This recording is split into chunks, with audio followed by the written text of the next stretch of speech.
Hello, this is Recovery Diaries in Depth. I'm your host, Gabe Nathan. Thanks so much for joining us. We're very happy to have you here. We are so happy to have on the show today Javier Ortega-Araiza. He's a writer, storyteller, digital nomad, and serial entrepreneur, as well as a competitive tennis and pickleball player currently living in Mexico. Each week, we'll bring you a Recovery Diaries contributor, folks who have shared their mental health journey with us through essay or video format. We want to see where they are on their mental health journey since initially being published on our website. Our goal is to continue supporting our diverse community by having conversations here on our podcast to follow up and see what has shifted, what has changed, and what new things have emerged. We're so happy to have you along for this journey. We want to remind you to follow our show for new and back episodes at recoverydiaries.org. There, like the podcast, you'll find stories of mental health, empowerment, and change. You can also sign up for our mailing list there so you never miss a new podcast episode, essay, or film. And you can find this podcast pretty much anywhere you get your podcasts. We appreciate your comments and feedback about our show. It helps us improve, make changes, and grow. And of course, make sure to like, share, and subscribe.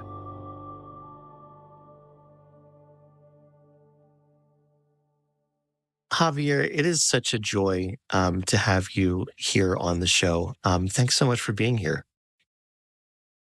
Thank you for having me. It's a pleasure to be here as well, and looking forward to our conversation. And a conversation is what we will have, and a conversation about mental health, a conversation about suicide prevention, and about mental health storytelling in general, from the perspective of a man. And I want to start with that because our mental health publication, it's been around for a long time. It's been around since 2013. And we, as you know, we get submissions, essay submissions from all over the world. And the overwhelming majority of them are written by females. And my eyes kind of always light up when I get an essay written by a man, because I think, there are precious few men out there who feel comfortable opening up about mental health, about speaking publicly about things like suicidality.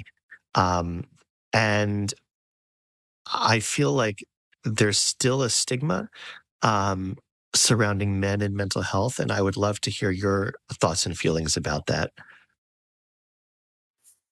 Yeah, absolutely. So I think, as you say, it is, as males, sometimes, depending on the environment we grow up in, we're highly conditioned to suppress our feelings or to quietly carry the weight of the world on our shoulders, if you will. But I think, as somebody who has dealt with these challenges firsthand at different stages of my life, I can say that what really helped me get through them was opening up and just, doing it some way or another, whether through writing, whether through talking about it with people I trust. Because, there are, when I've been in those places in my life, there were, I think, maybe 3 stories of people who unfortunately committed suicide and really hit me.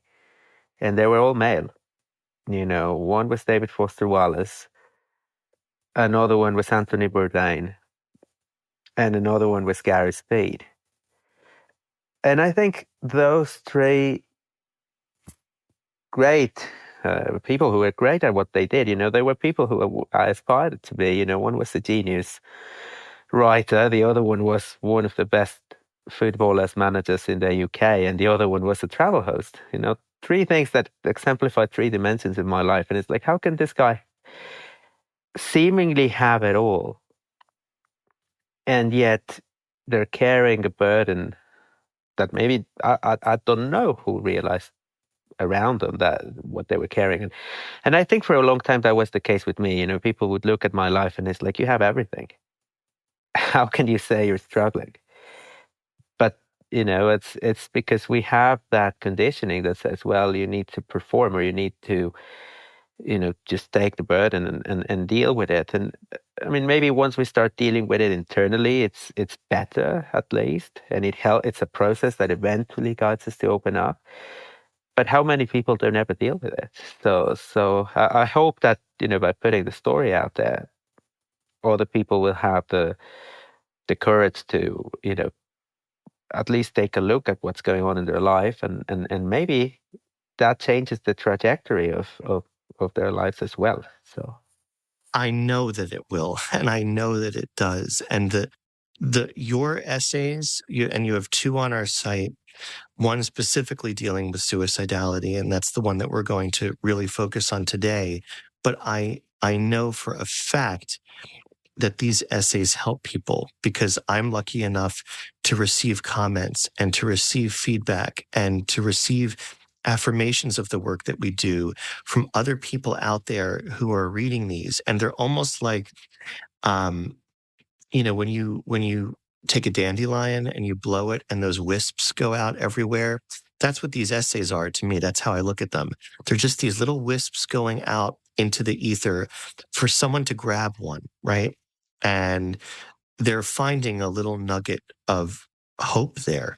And that's it. It's so important and it's so special what you're giving to people through coming forward and speaking openly. And I don't know, I just really feel like people opening up is what helps move the needle. It's what helps change the conversation, or even just start the conversation, even if the conversation is just happening inside of someone's own head. And I think that's where it starts, right? How you're talking to yourself about what you're feeling. I can tell you that I have a very self-abusive monologue that goes on in my head. You dumb fuck, you fuck up, you fucked it up, you're hopeless, you're pathetic, you're an imbecile. I mean, and it's like, it's nonstop, it's relentless. And part of why I went to therapy was to try to change that monologue a little bit, to soften it a little bit, to try to challenge those thoughts. And I would love to hear from you. I don't know, what's your monologue like in your head? And obviously it's changed at different times in your life. But I would love to hear about, like, how do you talk to yourself? yeah, of course, that's always a good question. I think from my end, and it has changed over time, as you say. And I think one of the things that it's actually in one of the essays I wrote, the other essay about tennis. And I think playing tennis, among other things, is something that really helped me change my internal monologue, actually, and to find or to even eliminate it at times, like to try to be in the moment, try to be present. But I think if I look back, I would say that the worst part of the monologue for me, when it came down to it, was the fear of having done something wrong. It was whatever I said, whatever I did, because, when we grow up in a way that reactions are unpredictable, that we don't know what triggers something, then we're always, oh, did I do something wrong? Did I say something wrong? Is this person angry? Did I mess up? Whatever. So it almost becomes like this need to double check everything, triple check everything, and it can trigger a lot of anxiety. And as I said, there are various ways in which I've worked on it, but tennis has been one of the greatest ones, because you're on the court. You have no escape unless you run away from the court, and you don't want to do that. When you're mid-match, you have no choice but to face it. And you have to remember that you can be having, a terrible day, but in 1 or 2 points, you can turn it around. And that's really a little bit like life. You can be wondering all the things you did wrong, but then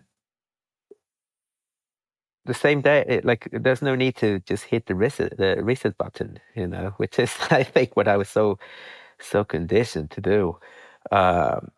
So yeah, I mean, I would say that was the main inner monologue. Like, did I do something wrong? That was a question that was terrifying. Yeah. And it's so easy to obsess over that and make up stories. I know this person's angry at me. Oh, I didn't get an email back from this person in an hour. They must be angry with me. I must have offended them. I must have put my foot in my mouth. I mean, you're speaking my language, shall I say. Yeah, It's of hard. course. Yeah, because especially when there's a lack of immediate or short-term validation that you didn't do wrong, it's easy to fall for the assumption that you did. And most of the times we're wrong, actually. We didn't Of do course. anything wrong. I mean, if you think about it, I mean, people are busy. They're living their lives. They don't get back to you because, And they're not always thinking about you. And my correct. mother, she's always good for a zinger. She'll always say, Gabriel, you're not that important. And that's true. Like we're the star of our own story, right? We're the main character. But in everyone else's story, they're the main character and they have a lot of shit on their mind and they are not constantly thinking about you. And it's actually really good to remind myself of that, that whatever I said or did probably doesn't have as big an impact on another person as I'm imagining it does. Yeah, and I think that's been amplified in today's world, with the expectation of instant responsiveness that everybody seems to have. Or not everybody, but a lot of people, they're like, oh, Hmm. well, if I don't respond right away, I've been on the receiving end of that too. Like, did I say something wrong? Are you angry? And the reality is we all have our rhythm. We have things to do.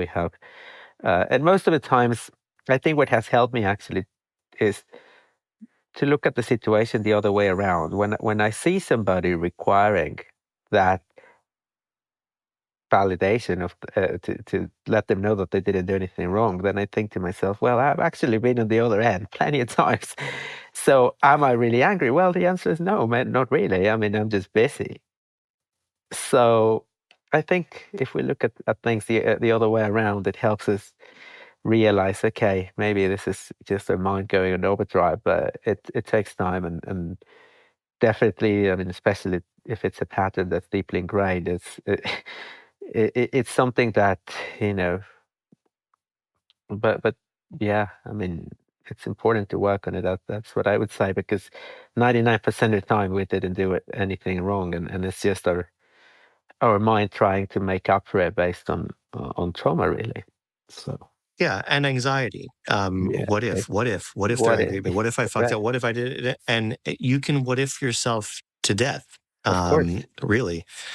Um, I I want to talk about um, writing as a form of self-expression and kind of wrestling with those ideas and those anxieties and like those what ifs and kind of making it a little bit more constructive rather than just kind of obsessively wringing your hands, but like maybe sitting down to write. And I want to talk about your experience with writing.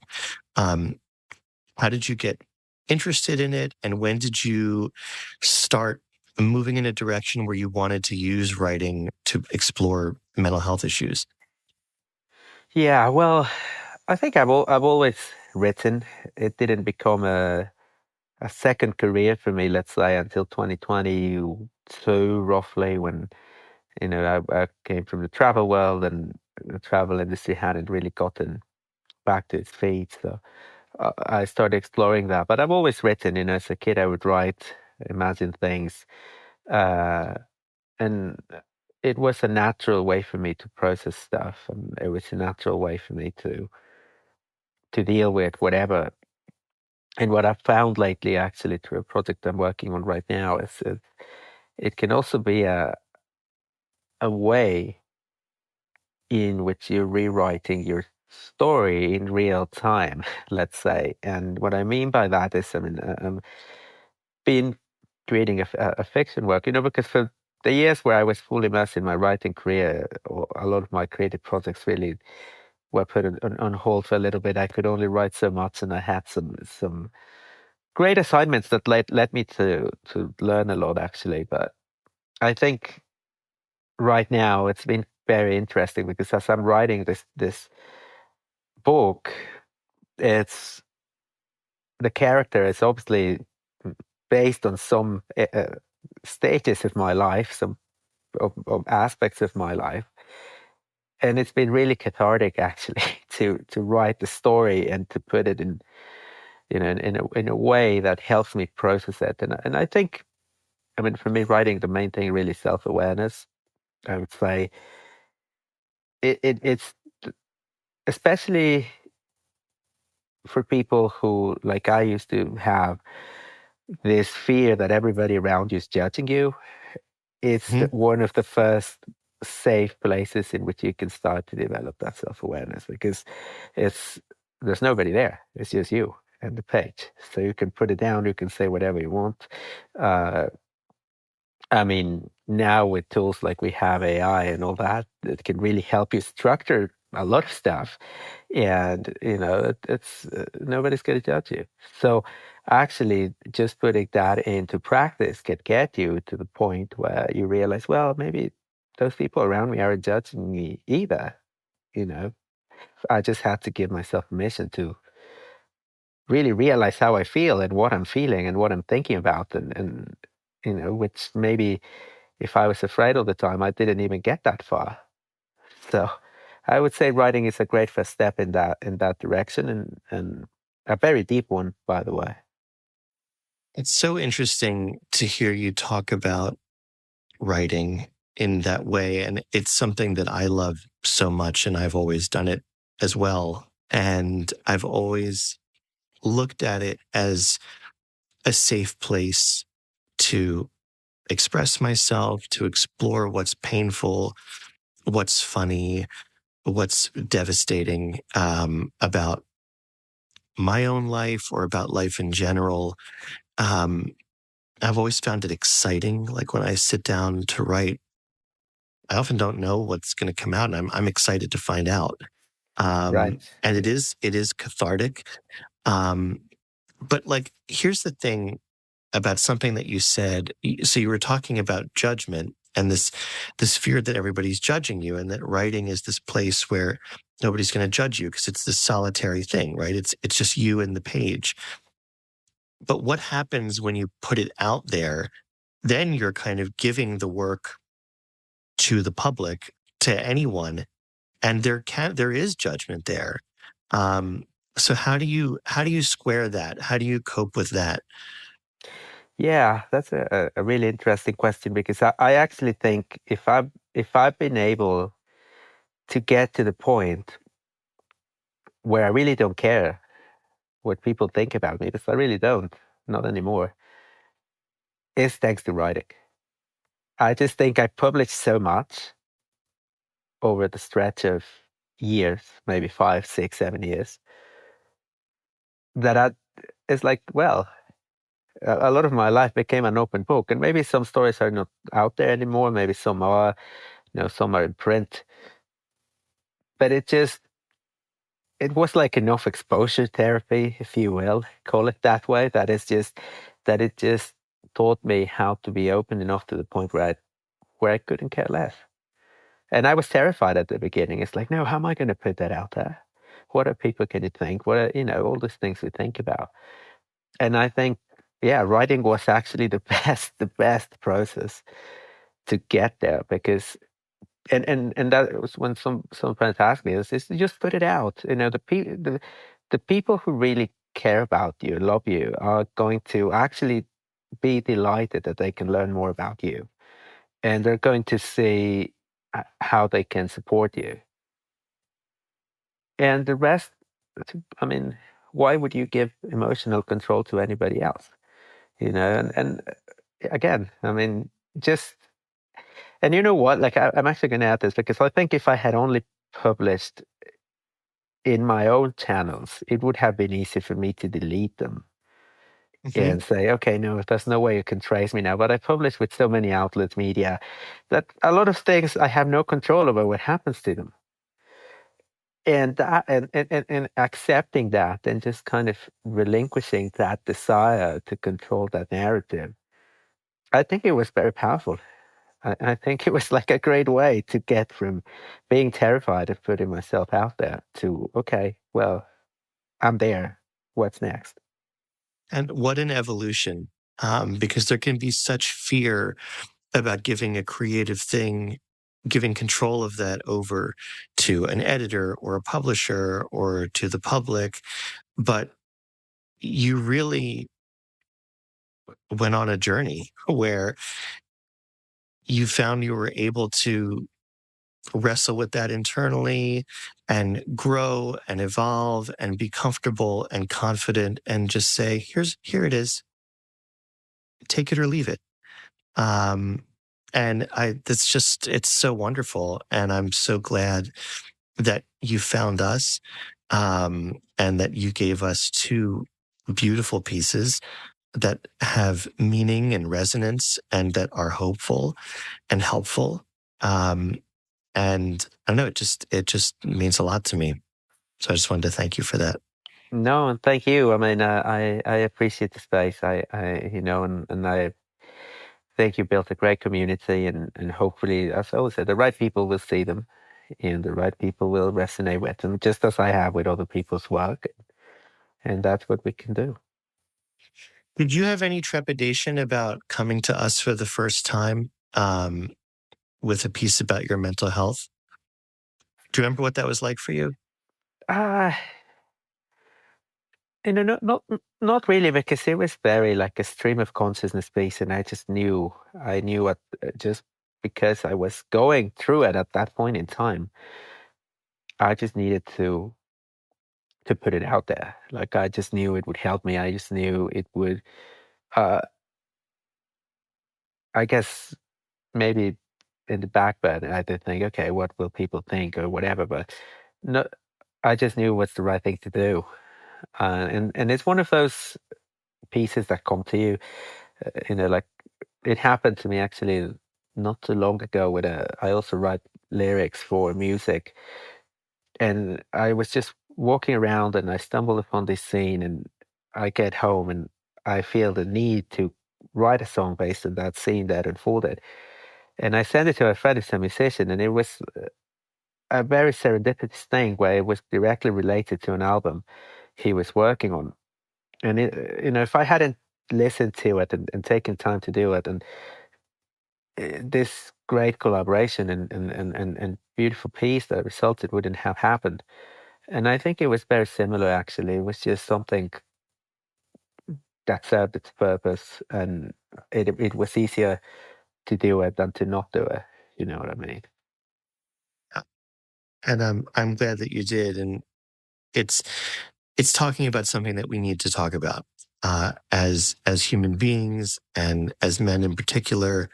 Um, and I'm talking about suicide, and related to that, we know that men, are 3 times as likely than women to die by suicide. And part of the reason for that is they're more likely to use firearms, which, of course, if you're using a firearm, you're probably not going to come back from that.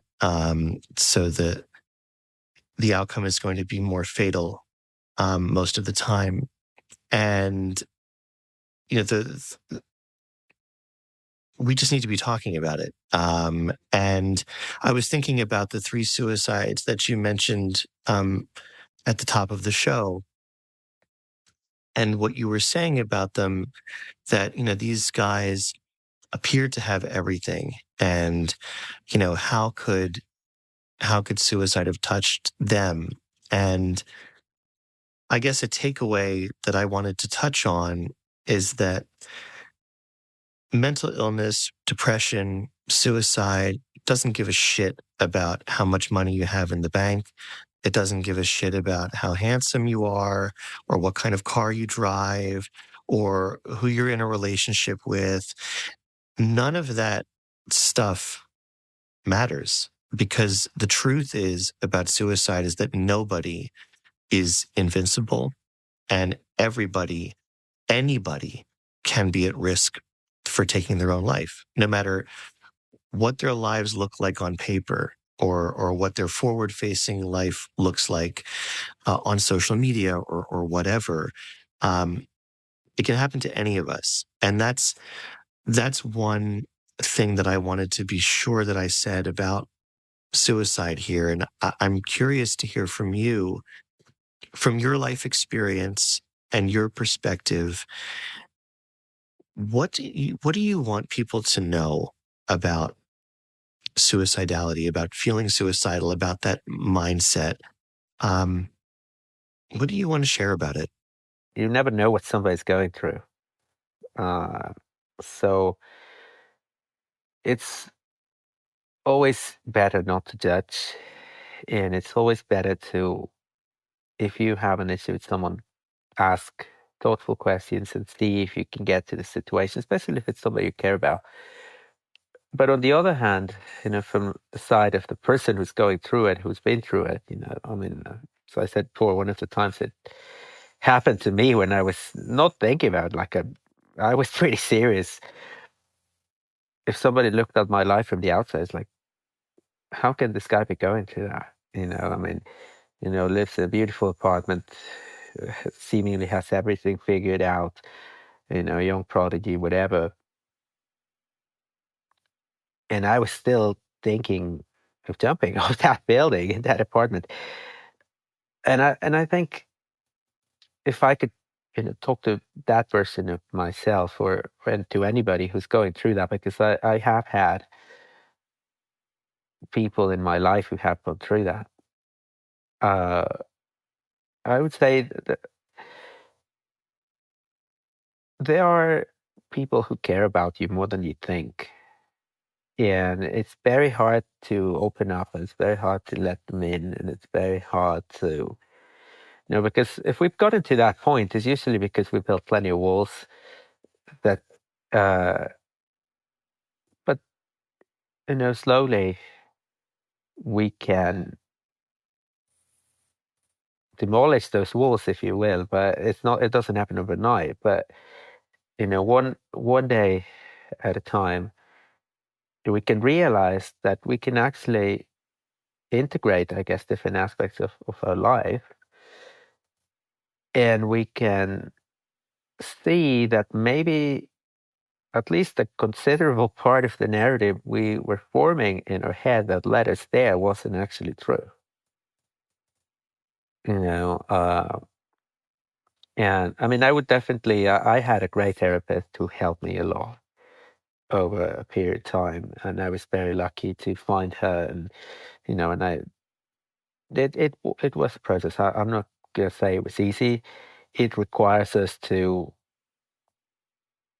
really, again, another cliche, let go of our ego and, whatever we think we're so great or, whatever. But it really takes work. But I think, I thought I was alone and I realized I'm not. And I think if more people can find it out and, even find a little bit of a respite through a book, through, a counselor, through an essay, hopefully. For instance?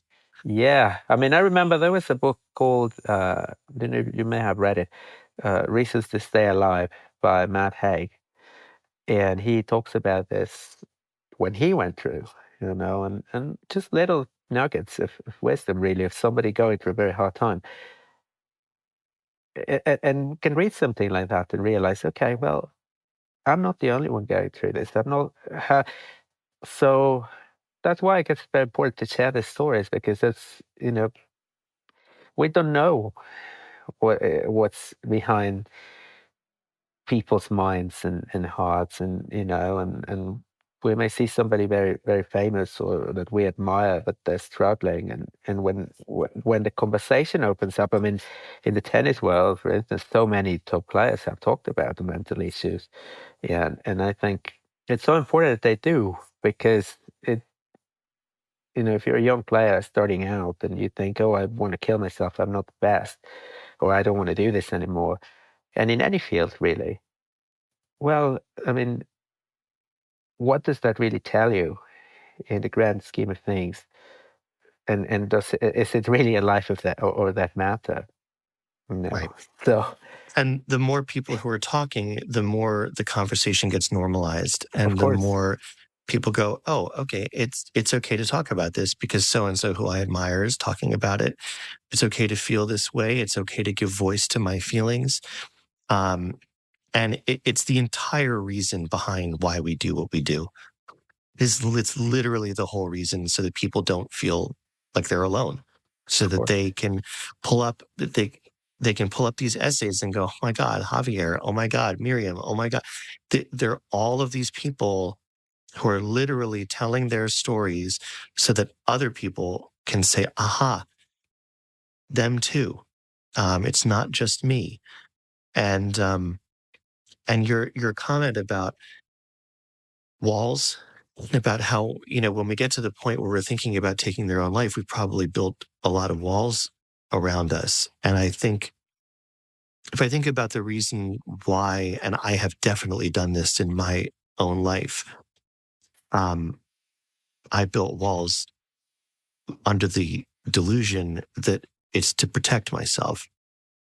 But really, when you build walls, you're keeping people out, people who care about you. And it's only when the wall comes down that people can come to you and love on you and let you know what you mean to them.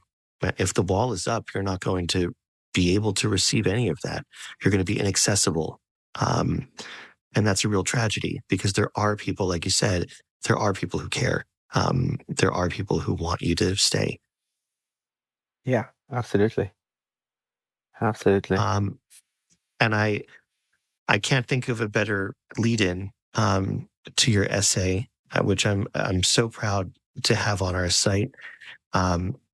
It is called Surviving Suicidality to Live in a Wonderful World. And I would love to hear you read it in your own voice. It is a wonderful world, I said to myself on what I thought would be my last walk. It had only been a few minutes since I had last thought of ending my life. I had prepared my home for my suicide and set myself ready to find peace on the other side, whatever that meant.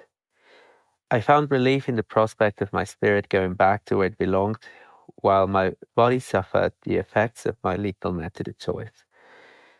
Before I did that, however, I wanted to garner one last round of appreciation for the world I thought I'd leave behind. This had not been the first time. A few years before then, I sat on the edge of my balcony up on the 47th floor on one of Toronto's ritzy-glitzy skyscrapers. Anything could have knocked me down: a strong gust of wind, one erroneous move, a gentle slide. I was inches away from plummeting, from transforming hopes and dreams into broken bones, torn muscles, and eventually scattered ashes. I recall that Toronto night during that last walk. I also remember the many times I nearly died, unintentionally, like in a horrendous car accident at 16, where the police officers who attended the scene exclaimed how surprised they were that I had emerged unscathed. My several episodes with substance abuse and its correspondent reckless behavior, even if I seem to have accomplished a lot at a short age, there's still a part of me that seems keen on self-sabotaging. Occasionally, though, it is the light that wins. I didn't kill myself that afternoon, coming home after that walk, and that is the starting point. People I've spoken with say that when we're about to die, we regain the capacity to love purely. All of our fears, resentments, guilt trips, we shed them, they fall away in the face of death. I found that to be very true. Since I was a kid, I have been highly sensitive. I absorb the energies of those around me. And when harnessed properly, these qualities are a wonderful asset. They can help us heal and be the healer. The problem was I didn't know how to harness them properly, likely because there was nobody around me that had learned how or what to do with their sensitivity to energy. So how could they teach someone to do what they didn't know how to do themselves? I can't blame them. But because of this, I absorbed the values of the society around me. I wanted to be accepted, so I picked up the cues of what being accepted would mean. I clung to what everybody expected of me, which had always always had to be perfection, and as a result engaged in people-pleasing behaviors. I didn't know what boundaries were, so it didn't occur to me that I had the right to set any. How can I know what I don't know about? As a result, nothing I did was enough. By the age of 25, I had built a 7-figure business. I had traveled the world and made many friends around it. I was seen as a rising star with bucket loads of talent in every front, athletic, artistic, and entrepreneurial. And yet I never felt satisfied. I ended up losing my business due to poor decisions, partnering with the wrong people, not leading from within, but leading to create an image I wanted others to have of me. And this led me to be in deep debt. When it came to my personal life, it wasn't any better. I ended up in a codependent relationship where I was afraid of speaking up for my needs. And instead, I switched the pain with paid sex, alcohol, and other substances. I was Jekyll and Hyde, seen as the wise, imperturbable Buddha, yet inside I was falling apart. And I headed out to my balcony to let my body catch up with what already was my spiritual condition. Inside, I was already dead. Sometime after that strange mystic force persuaded me to walk back to safety, I found a business card in one bag that I was about to discard. It said something about healing, and for some reason, the energy of the card spoke to me. I decided to email this person, and for the next 3 years, she became my therapist. It wasn't always easy. As somebody that had grown with quintessential perfectionist attitude, learning that I had issues that I needed to work on was a tough pill to swallow. But as the adage says, the only way was through. Since I was a child, I had a feeling that I might have a certain degree of bipolarity. My confidence would ebb and flow. Sometimes I was on top of the world, while other times I couldn't bring myself to do anything. This became more evident as I became a competitive tennis player as a teenager. I could play tremendous matches, pull out unexpected comebacks, and I won several doubles tournaments by taking the lead and inspiring whoever was my partner. However, I was also capable of having complete meltdowns. I remember collapsing mid-match, unable to stop my mind and either exploding in anger or simply succumbing to indifference, the same way a few professional players throw the towel nowadays. Why did sometimes I have the energy to do anything, to overcome any feat, while other days I could hardly get out of bed? Working with my therapist helped me accept these swings as part of who I was and to love myself not despite of it, but because of it. Working with her, I learned about boundaries, about self-love, about how to accept myself and let go of harmful, people-pleasing patterns. The following 3 years carried a lot of deep work, a significant amount of tears, of anger, and of letting go of previously unprocessed pain. That work I did with my therapist led me on the path of self-love, growth, and healing. And then I began to do the work by myself. I developed a routine where I journal, meditate, and engage in the practice that has largely saved my life, which is the oponopono. The oponopono is a practice developed by Hakuna Morna Simeone in Hawaii, and it revolves around reconciliation and forgiveness. It's based on 4 mantras. I'm sorry, please forgive me, thank you, I love you, through which we restore ourselves to our original state, a state of zero, a state of love. It has been this practice that has also allowed me to live one day at a time. Shortly after my journey with my therapist came to an end, I met my girlfriend. It was the first conscious relationship I have had. Together, we did a lot of deep healing work, working together on books like Hold Me Tight by Sue Johnson and Getting the Love You Want by Harville Hendricks and Helen LaKelly Hunt. Through her, I learned how to be vulnerable with another person and how to let go of my previously codependent patterns to forge a relationship where 2 independent people can come together to thrive and help each other grow.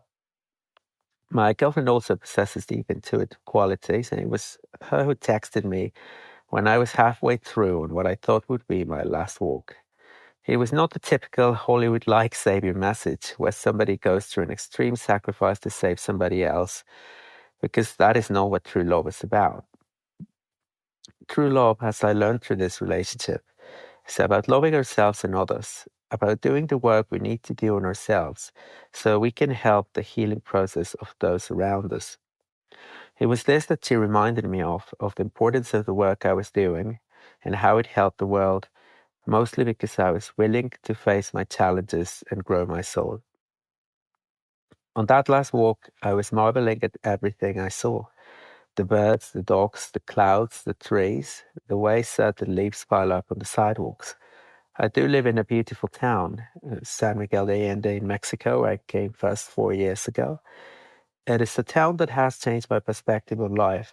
And if it was supposed to be my last walk, how was I not going to enjoy for one last time its great, breathtaking streets and views? For the first time in a while, I felt joy. What if I lived this way? I thought. Perhaps not everything would be so dreary. Perhaps I could find a way. And perhaps I could choose to live a little longer. Thank you so much for reading that. And thank you for choosing to live a little longer. Thank you. Thank you for providing the space and yeah, I'm happy I did. What was it like to go back to that piece and that time in your life?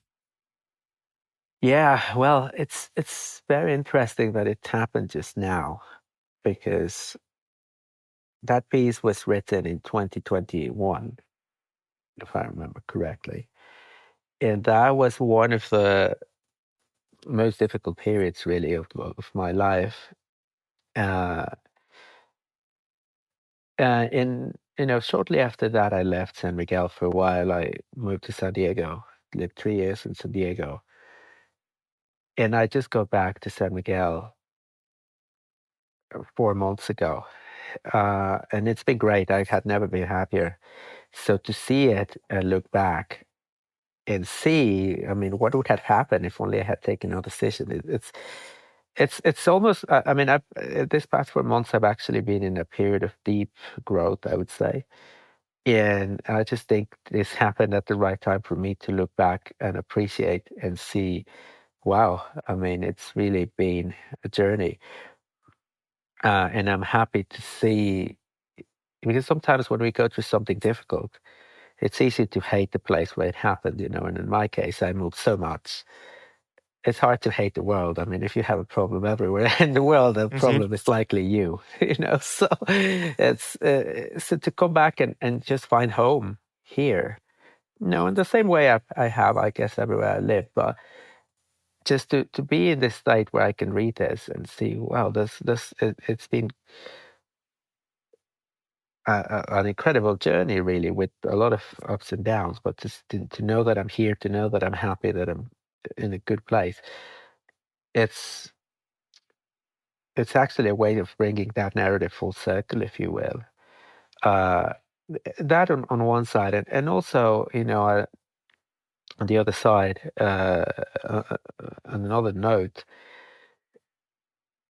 the person who was my girlfriend at that time, who's somebody I loved dearly, she passed away last year. Oh, I'm sorry. And I mean, we were best friends until we weren't together anymore, but we were best friends, and it's it's also a way to bring, as a part of the grieving process, I guess, to remember those things in your life. But it's, yeah, I mean, if anything, I would like this piece, of somebody who's listening to say, well, look at where this person was 4 years ago. Number one, he's still here 3 years later. That's already something. And then to be in a good place, to be happy, to be building a business you like, to be building a life you like, to be around around people you love. I mean, it's been. I hope it serves that way. I hope it serves as a way where somebody who writes their story today can look back at it in 4 years and say, "Wow, 4 years ago I was here. Look how far I've come. And maybe you're in the same place geographically, or life gets you back there, wherever you are. But it almost feels like you're in a different place because you have a completely different state of being.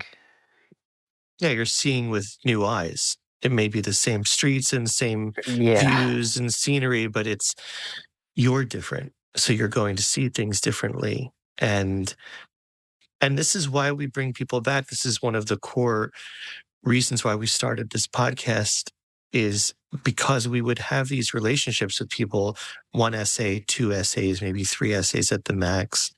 And then we wouldn't hear from people again. And so it left me wondering, God, what's happening with so-and-so? Like, so-and-so wrote an essay in 2016. I wonder how they're doing. Now we get to know. Now we get to bring people back. And this is the first time I'm seeing you face to face. We worked on your essays together. And like, it's selfishly, it's wonderful for me as someone who's been with this organization since 2014 to connect with our authors in a new way. And I just love that. And also to show people that, yes, an essay or a film, it's a snapshot in time. And this is who this person was when we hit publish. And then their life keeps going. And, we always say recovery is not linear, right? It's not just this slow trajectory up the mountaintop. And at the mountaintop, there's a flag that says recovery. And I'm here. It's very up and down. And, you used that phrase to describe the last 4 years.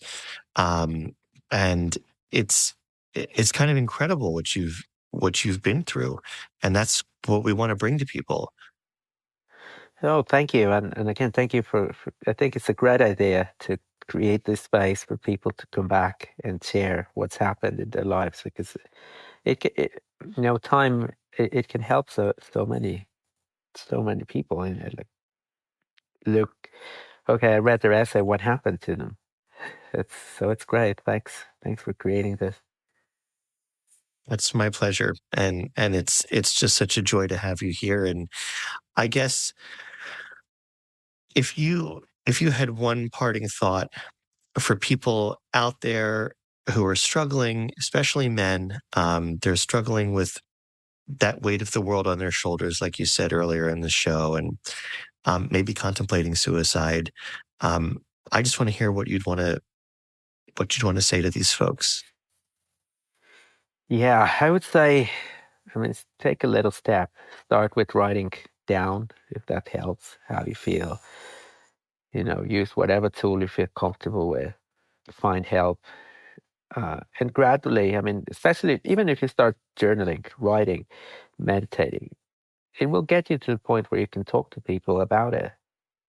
It will, it's like, it's hard to say, okay, I'm going to solve my life tomorrow, because then it's easy to give up. But if we start to make it intentional to, okay, I'm angry, I'm this, I'm that. Why is that? And if we start to unpack this, whether through journaling, so I said there are many tools that can be of help, and eventually, ideally, having taking the time to have the conversations that matter, because the people who care about you will listen. And one tiny step at a time, you look back and it's like, wow, I look at all I did, look at all the things that scared me that I did, and instead of trying to be the person behind the scenes who could handle everything, because that's, I think, how a lot of us have felt at some point in time, like, oh, I'm alone, I need to maneuver around and take care of everything. You start to lean in. At least that's what happened to me. Start to lean in further into whatever your world is, and then everything that I thought I needed to hide or it starts to dissolve, and it just becomes a world where I'm more seen, where people are more, where there's no longer that need to maneuver behind the scenes to say, oh, I have to take care of this without anybody noticing, because otherwise everybody will hate me, kind of thing. Well, no, it's not actually true. I mean, everybody, you know, uh, we can quietly let but, you know, gradually let go of that weight we're carrying. And I would say, yeah, if we're consistent about it, like even just writing how we feel, writing down and taking action, and our lives can really change. Yeah. And I think to dovetail off what you were saying about thoughts in our head and our perceptions, I think so often, sometimes when people take their lives, they're succumbing to stories that they've told themselves. Nobody would care if I was gone. Everybody hates me anyway. All I do is fuck things up. People would be better off without me. All of these lies, they're just such horrible, destructive lies. And the more that we can change that narrative, I think the healthier we can be. Yeah, absolutely. It was such a pleasure to have you here. Yeah. Thank you so much for taking some time to talk to us. I really appreciate it. No, great to see you as well. Thank you for creating this space once again. And yeah, looking forward to listening to some more of the stories. My pleasure. Take good care. You as well. Thank you very much. Thank you again for joining us in conversation today. It's beautiful to see the progression of our contributors. Thank you so much to our guest today, Javier Ortega-Araiza, a writer, storyteller, digital nomad, and serial entrepreneur, and competitive tennis and pickleball player. We are so grateful to him for speaking to us from his home in Mexico. Before we leave you, we want to remind you to check out our website, recoverydiaries.org. There, like this podcast, you'll find additional stories, videos, and content about mental health, empowerment, and change. We look forward to continuing to grow our community. Thank you so much for being a part of it. We wouldn't be here without you. Be sure to join our mailing list so you never miss a podcast episode, essay, or film. I'm Gabe Nathan. Until next time, take good care.